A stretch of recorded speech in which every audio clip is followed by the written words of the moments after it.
Olá, tudo bem? Meu nome é Thaisa, eu sou doutoranda do programa de pós-graduação em Educação, Arte e História da Cultura e eu vou falar um pouquinho sobre o meu projeto de pesquisa, cujo tema é Práticas, Processos e Relações Pedagógicas de Adolescentes Inseridos na Dinâmica da Criminalidade, uma pedagogia da transgressão.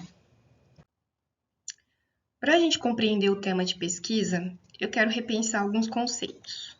Primeiro, o conceito de educação. Normalmente nós associamos educação à educação que a gente recebe na escola ou que a gente recebe dos nossos familiares, ou então a coisas extremamente positivas. Mas educação, eu costumo dizer, e eu gosto de pensar dessa maneira, que educação são relações. E assim como todas as relações, a gente pode ter consequências positivas e consequências negativas. Mas não cabe a gente julgar esse modo de educar, tá? Mas o importante dentro dessa pesquisa é compreender essa educação. Outro ponto que eu acho importante para a gente entender o tema é de quais adolescentes que eu estou falando. Quando a gente pensa em adolescentes inseridos na dinâmica da criminalidade, a gente pensa em adolescentes que convivem com a criminalidade e adolescentes que cometem atos infracionais. Eu estou falando desses dois, tá? Por quê? Porque nós temos adolescentes que estão ali, na convivência com o crime, com dinâmicas de criminalidade, que vêm roubar, vêm matar, vêm vender drogas, né? E que não necessariamente vendem drogas, matam e roubam, tá? Mas essa dinâmica, ela é muito forte e ela ultrapassa o limite do ato infracional em si, né? Ela se espalha, se esparrama dentro da sociedade, tá? Então, são esses adolescentes que eu estou tratando, tanto os que convivem como aqueles que cometem atos infracionais. E não necessariamente esses adolescentes que cometem atos infracionais estão dentro de instituições de privação de liberdade, tá? Eu explico isso ao longo do meu projeto, mas eu não tenho intenção de pesquisar, de investigar os adolescentes que estão dentro das instituições de privação de liberdade, pelo motivo que eu vou explicar um pouquinho aqui em relação ao território, tá bom?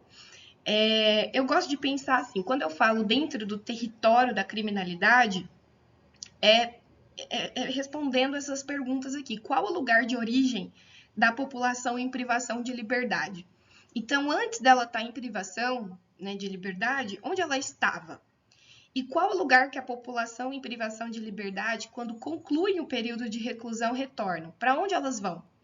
É nesse lugar que eu quero pesquisar. Eu não quero pesquisar dentro das instituições, porque eu acredito que essas instituições, cadeias, centros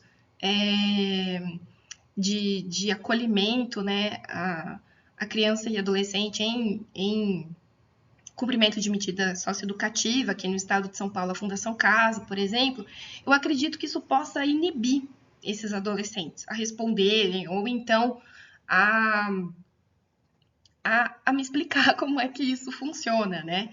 Então, eu quero evitar a pesquisa dentro da instituição, porque eu quero investigar os territórios, que é onde essa dinâmica acontece, de fato, tá?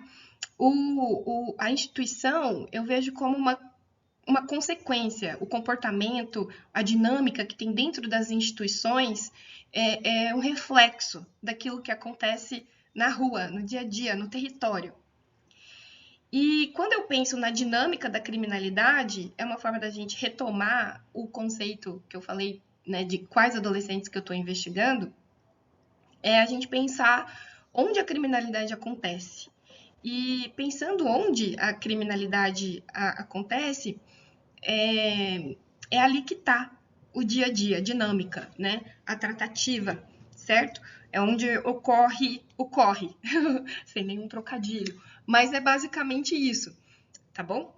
Então, compreendendo esses temas, eu acho que fica mais fácil a gente entender que eu estou falando de uma educação fora da sala de aula, fora da instituição, fora da escola, estou falando de dinâmicas de criminalidade. Então, a gente tem pessoas que estão inseridas no crime, pessoas que não estão inseridas no crime, pessoas que ensinam, né, como que você sobrevive nessa dinâmica do crime, pessoas que aprendem como você convive, né, como você sobrevive nessa dinâmica do crime. Então é um pouquinho disso que eu estou investigando e a gente vai parecer mais claro nos próximos slides, certo? Compreendendo o tema, agora a gente consegue compreender como que vai ser o desenvolvimento da pesquisa. Tudo começou com uma experiência que eu tive na Fundação Casa, como professora de Sociologia de adolescentes em cumprimento de medida socioeducativa de internação. Então, eu era professora do ensino médio de adolescentes que estavam em privação de liberdade, por ter cometido um ato infracional. E observando esses adolescentes e os outros adolescentes, porque é uma dinâmica de escola mesmo, né? Tem as outras salas, com outras turmas, outras idades. E em meio a essas diferenças de idade, de turmas, tinham também outras diferenças entre esses adolescentes, né?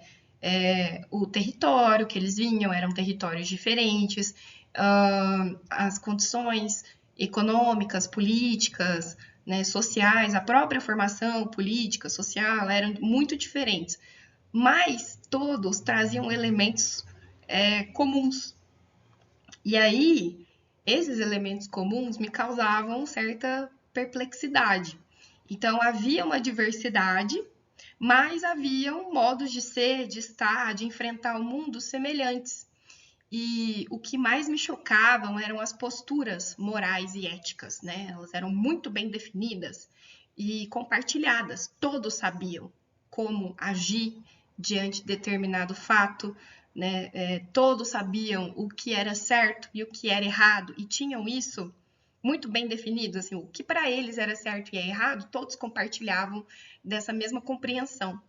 Então isso me causou perplexidade, me fez questionar quem ensinou, como ensinou, por que todos compreendem, o que eles fazem, né, para todos aprenderem, quem são eles, né, quem são essas pessoas que educam esses adolescentes.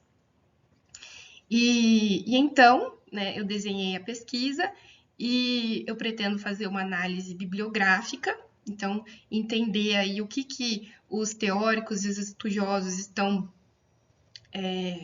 pesquisando, e entender também um pouquinho das notícias vinculadas na mídia em relação ao crime organizado na cidade de São Paulo. Fazer uma análise etnográfica, porque eu preciso estar dentro desse território para poder compreender como isso acontece de fato. E através da análise bibliográfica, etnográfica, né, eu consigo sistematizar as práticas, os processos e relações pedagógicas. Aliás, eu pretendo sistematizar as práticas, processos e as relações pedagógicas que acontecem. E o que eu acho extremamente relevante destacar na pesquisa é que nós, através dessa pesquisa, vamos olhar para os adolescentes inseridos na dinâmica da criminalidade, porque muitas vezes esses adolescentes, eles são apagados, sofrem um processo de apagamento, a gente, como sociedade, não costuma olhar para eles, ouvir os sujeitos inseridos nessa dinâmica, então a pesquisa vai ser uma forma de dar voz para esses sujeitos, que muitas vezes são menorizados, pensar o crime em uma perspectiva pedagógica, porque existe toda uma questão moral, né, de encarar o crime dessa maneira, então acho que pensar o crime nessa perspectiva é uma inovação, e compreender e sistematizar os processos, práticas e relações de ensino e aprendizagem vai poder influenciar e alterar a cultura de instituições de privação de liberdade. Então, concluindo aqui a apresentação, espero que vocês tenham compreendido, mas fazendo um resumo e retomando tudo que eu disse, essa pesquisa pretende analisar, compreender e sistematizar práticas, processos e relações de ensino e aprendizagens presentes no cotidiano de adolescentes inseridos em territórios cuja dinâmica da criminalidade está presente. E isso vai ser feito através de uma pesquisa etnográfica com sujeitos dentro dos seus territórios, e a sistematização disso tudo, ela vai basicamente explicar como o crime educa. É isso, pessoal. Muito obrigada.